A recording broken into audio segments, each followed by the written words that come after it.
Hi guys, this week we would like to discuss about the research toward a new conception of the environment-competitiveness relationship.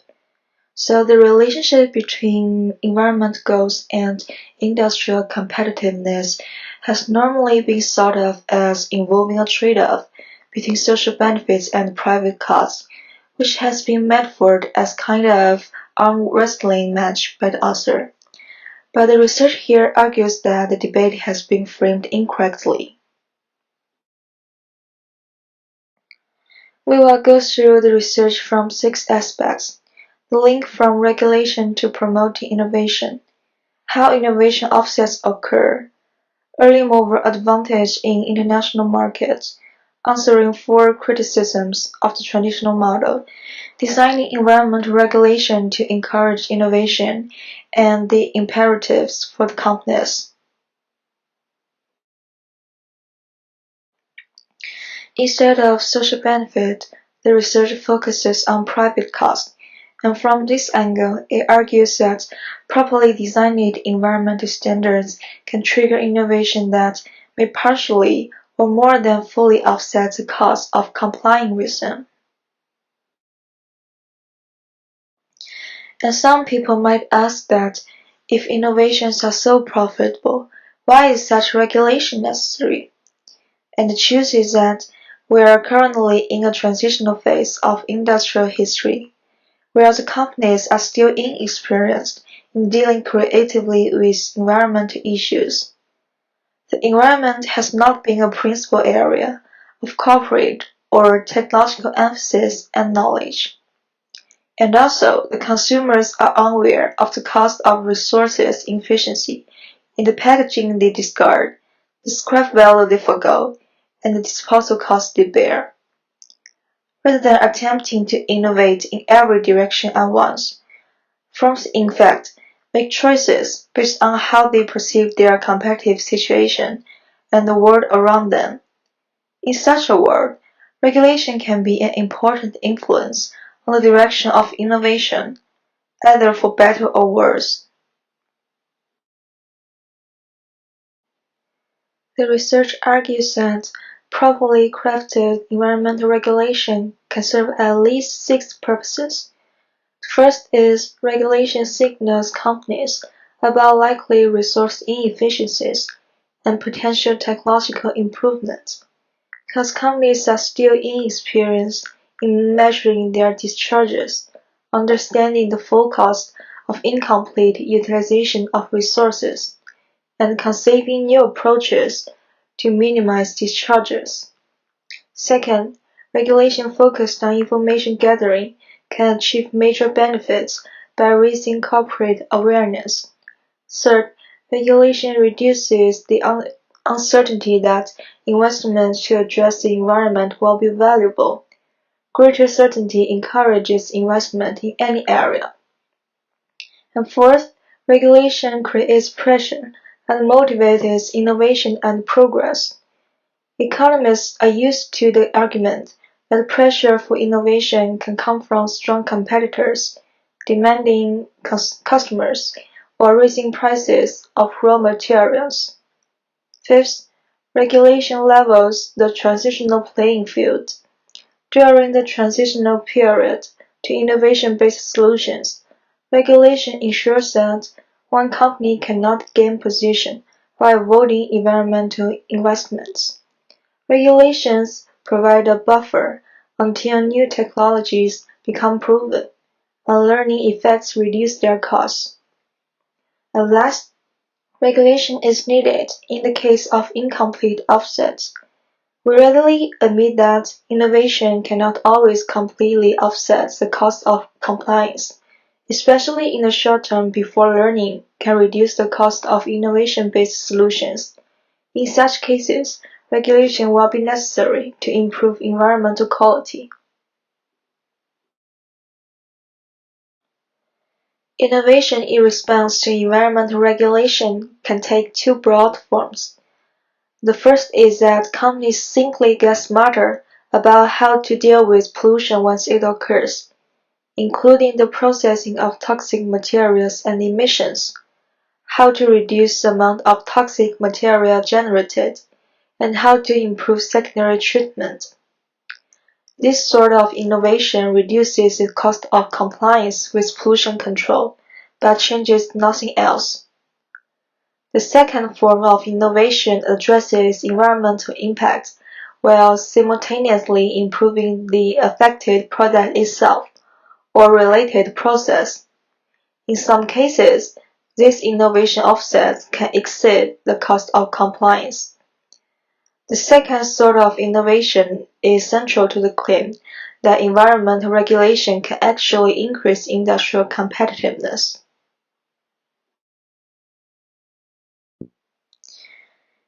Innovation offsets can be broadly divided into two groups: product offsets and process offsets.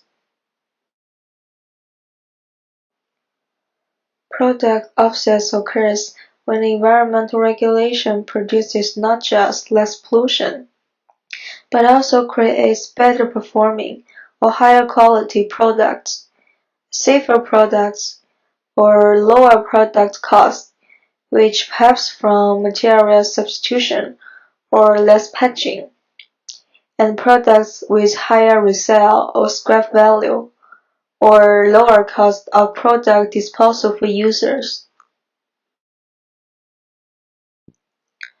The example of product offset here is the Robbins Company to a closed-loop, zero-discharge system for handling the water used in planning.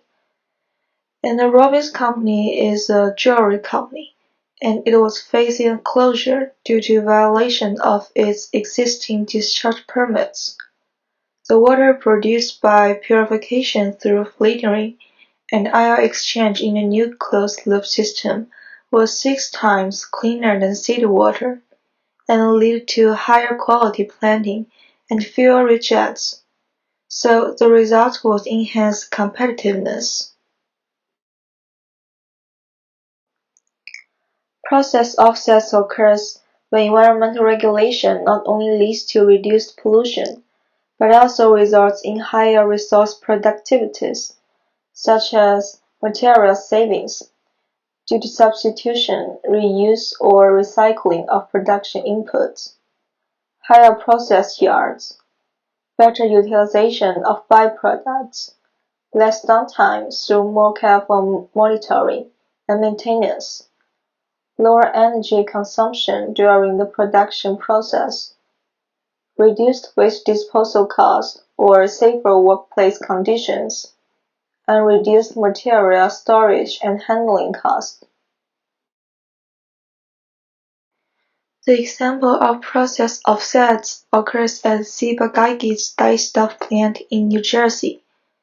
The need to meet new environmental standards caused the firm to re-examine its wastewater streams. So two changes happened in its production process. One is replacing iron with a different chemical conversion agent that did not result in the formation of solid iron sludge. And another process change was to eliminate the release of potentially toxic products into the wastewater stream. And these changes not only boost yield by 40%, but also eliminated wastes, which result in an annual cost saving of $740,000. The third part is early mover advantage in international markets. As the world trend now is focusing on low pollution and energy saving products, like with more resale value or produces with more efficiency, many companies are using innovations to demand price premium or market segmentations. There are 3 such examples in the article, which shows that if companies comply with environmental regulations in their own country and innovate in a timely manner, they will be more competitive in the international market. When this kind of competitive advantage is obtained, and if a company's domestic market is complex and the demand is high, forcing the company to innovate further, the economic benefits may be lasting. However, this argument only applies to the expected scope of the national environmental standards and is consistent with international environmental protection trends. Otherwise, the company will not be profitable anymore. Now let's talk about the 4 criticisms about the model. First, our argument is that strict environmental regulations can be fully consistent with the competitiveness. The first criticism is that although the idea that innovation is likely to be offset is theoretically possible, it is likely to be very small or small in practice. The second criticism is that study found that the cost of compliance with environmental regulations is high, which proves that there is a fixed trade-off between regulations and competitiveness. The third criticism of our argument is that even if regulation promotes innovation, it will crowd off any other channels of investment or innovations that may be more productive, thereby hurting competitiveness. The last criticism is that some people believe that we assert that any strict environmental regulation will inevitably bring innovation and competitiveness. We will respond to these 4 criticisms in turn. Answering the first criticism, as pollution actually brings inefficiency, innovation increases productivity of the firm and reduces level of pollute and private costs of the industries, therefore make production more profitable and the firm more competitive in the market.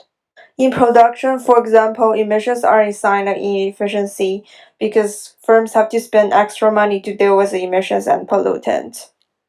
In addition, the incomplete utilization of materials and the inadequate process control in the production process result in unnecessary inventory materials, waste, and defects, which is also a kind of waste.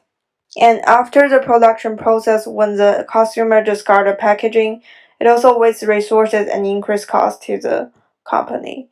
When customers using polluting products or wasting energy products, they will also bear additional costs to deal with them. Innovation also need to be in the right direction. Improving the resource productivity within the enterprise is not only to eliminate pollution and the cost of dealing with pollution, but to reduce the real economic cost and to increase the real economic value of the product. As the level of resource productivity, environmental improvements, and competitiveness are combined, the necessity of improving resources productivity lies in the private cost of enterprises due to pollution, not the social cost of reducing the pollution. When addressing this private cost, it emphasizes the opportunity cost of the pollution, wasted resources, wasted efforts, and the reduction of product value to consumers rather than its actual cost. For example, a recent study of manufacturing process change for a manufacturer found that 13 out of 33 major changes were initiated by pollution control personnel. Although these innovations increases productivity, they also created more pollution-related problems. Therefore, innovations should be comprehensive. When we are solving pollution problem from the source, using the source reduction to penetrate the target into every production process rather than just innovate in the quality control process, the product of these manufacturers have not only reduced economic costs, but also increased productivity and reduces pollution levels. There are 2 reasons why the estimated cost usually exceeds the actual cost before the new regulations are released. First, to some extent, this is because industries that oppose the regulation tend to self-report the estimates, which creates an inflationary trend. Second, another reason for this result is that experts always ignore the benefits of the potential innovation can bring and when making the cost-benefit forecasts.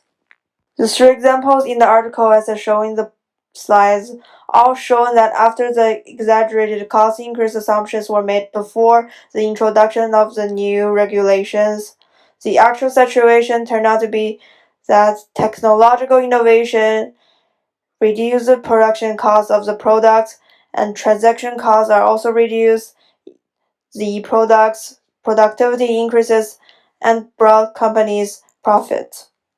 In addition, as econometrists draws the conclusion that environmental regulation will make a product's total cost increases with the firm's competitiveness decreases when making their models, it is also because they didn't take into account the profit of a potential innovation can bring. At the same time, the initial competitiveness of a company is always not considered when making the predictions as well. Some companies are lack of competitiveness in the first place, apart from the environmental cost. So these preconditions can't be ignored when making the conclusions of the relationship between the regulation and the competitiveness. Furthermore, many studies have not found that strict environmental regulations will harm industrial competitiveness. Although they didn't provide evidence for our hypothesis, they have proved that there is no adverse effect. Criticism 3 claims that regulations will crowding out the investment and innovations by incomplete information, therefore marginal benefit of investment is small. But actually, environmental investment is just a fraction of total investment in the market, and the environment as it all, the investment of this part yields the high returns due to the potential technological innovations. And the last criticism states that any strict environmental regulations will lead to the innovations and increased competitiveness of the firm, which is a very absolute statement. But that is not our position at all. Our position is innovations will minimize the cost of compliance, so the last criticism is just ridiculous. Next, I will talk about some principles when designing the environmental regulation. So the goal of this is to encourage innovation. First, they must create the maximum opportunity for innovation, leaving the approach to innovation to industry and not the standard setting agency. Second, regulations should first continuous improvement rather than locking in any particular technology. Third, the regulatory process should leave as little room as possible to avoid any uncertainty at every stage. The first way is to set clear goals and let the industry use flexible approaches. Regulations should encourage product and process improvements and changes to get better use of these resources and avoid pollution in the earlier stages rather than taking action when the pollution just happened, which is almost always more costly, and it is not the best way to reduce the pollution. We should also know the important role of the agency mentioned in the paper, the U.S. Environmental Protection Agency (EPA) works in collecting and disseminating information and also helping create demand pressure for environmental innovation, as it also tells the public what environmental information and why. To promote an increased use of new standards by telling the public the new environmental situation and problems, as EPA could be considered as government agency in some ways. It also shows the public the work of the government. Also, some demonstration projects are needed to simulate and set innovation new technologies. It also represents a new form for setting regulatory issues that minimize litigation. It is also mentioned about the coordination in the regulatory system. There are at least three ways between industry and regulators, between regulators at different levels and places in government, and between U.S. regulators and their international counterparts. The first cooperation is between industry and regulators. The regulators connect information and feedbacks about the industry. Secondly, different parts and levels of government must coordinate and organize themselves. The final issue of coordination involves the relationship between U.S. environmental regulations and those in other countries. U.S. regulations influence the type and stringency of regulations in other nations, as Canada, and as such help define demand in other world markets. After talking about the work of government, we come to the choice of the companies, the transfer of the cost of the innovation from a knowing strength to a competitive opportunity we earn. In this step, we should also note some potential shortages. The first one is actually they don't know their company will, like having no idea about how many pollution it costs. There is an example of a large producer of organic chemicals as the manager thought it has 40 waste streams, but actually were 497, which is such a large gap. After measuring and understanding the environmental costs, the next step is to create a presumption for innovation-based solutions.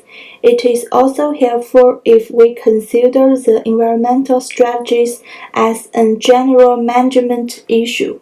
In conclusion, it talks some models like limits of growth, the population bomb are considered by lots of economics as failed because it did not appreciate the power of innovations in technology to change old assumptions about resources availability and utilizations.